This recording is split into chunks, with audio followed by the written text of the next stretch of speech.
Bonjour chers spectateurs. Cette semaine à l'émission, nous allons vous parler du sodium et des différents sujets et inconvénients qui l'accompagnent. Bienvenue à l'épicerie.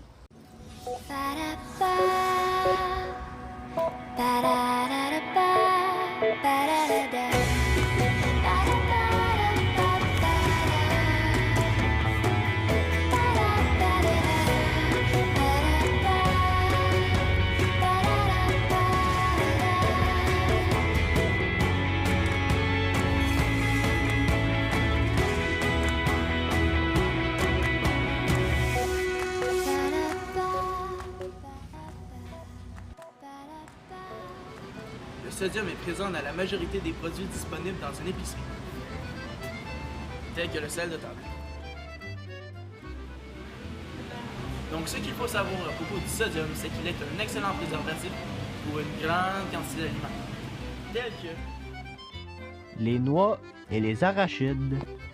Les nouilles chinoises ou les ramen contiennent plus de 2000 mg de sodium par paquet, ce qui en fait l'aliment le plus salé que j'ai pu trouver sur les tablettes de notre épicerie.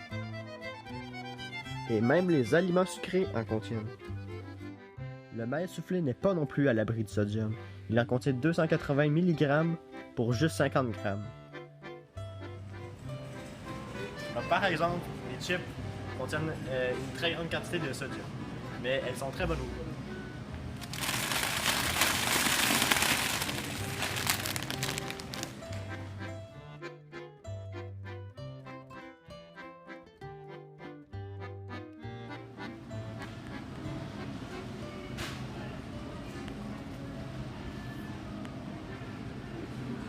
La plupart des Canadiens consomment trop de sodium.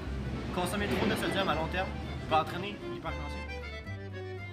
C'est aussi l'une des principales causes d'accidents vasculaires cérébraux et de maladies du cœur et du rein. il est très important de ne jamais ajouter du sel dans la nourriture des enfants de moins d'1 an. Ce serait dangereux pour les plus petits d'entre eux. Sur ce, on a passé une très belle journée aujourd'hui à l'épicerie Montaigne. Effectivement, je suis très fier de nous. Sur ce, à la semaine prochaine. Wow! Tommy, regarde! J'ai vu. Faut qu'on s'en aille, on s'en va.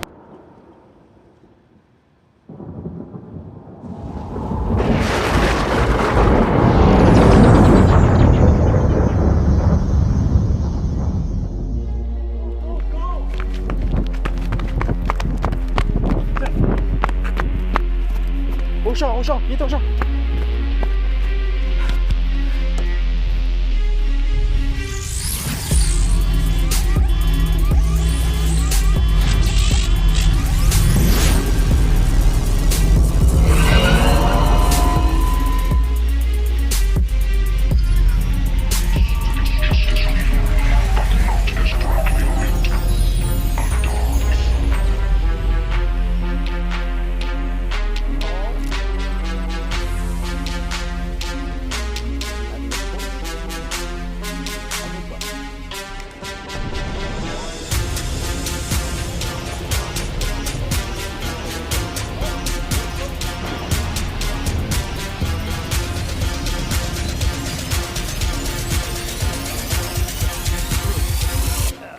Don't worry about it. You're doing a great job.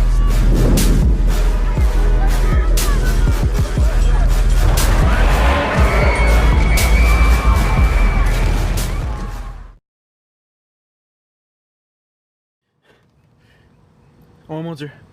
Alex, regarde en haut. Il pleut des grains de sel. Ouais! Du coup, En 2019. la plupart des produits sont salés. Malgré que les extraterrestres nous envahissent avec le sel, je voulais juste vous dire que le sel, là, ça n'a pas juste des effets négatifs sur notre santé, mais ça a aussi des effets positifs. Comme par exemple, ça sert à commander l'entrée ou la sortie d'eau pour les cellules, à permettre la contraction musculaire, puis à transmettre les informations entre le cerveau et le corps sous forme d'influx nerveux. Et finalement, ça sert à l'absorption des glucoses et des acides aminés dans l'intestin. Alors le sel, c'est bon pour notre santé, à moins qu'on en consomme trop.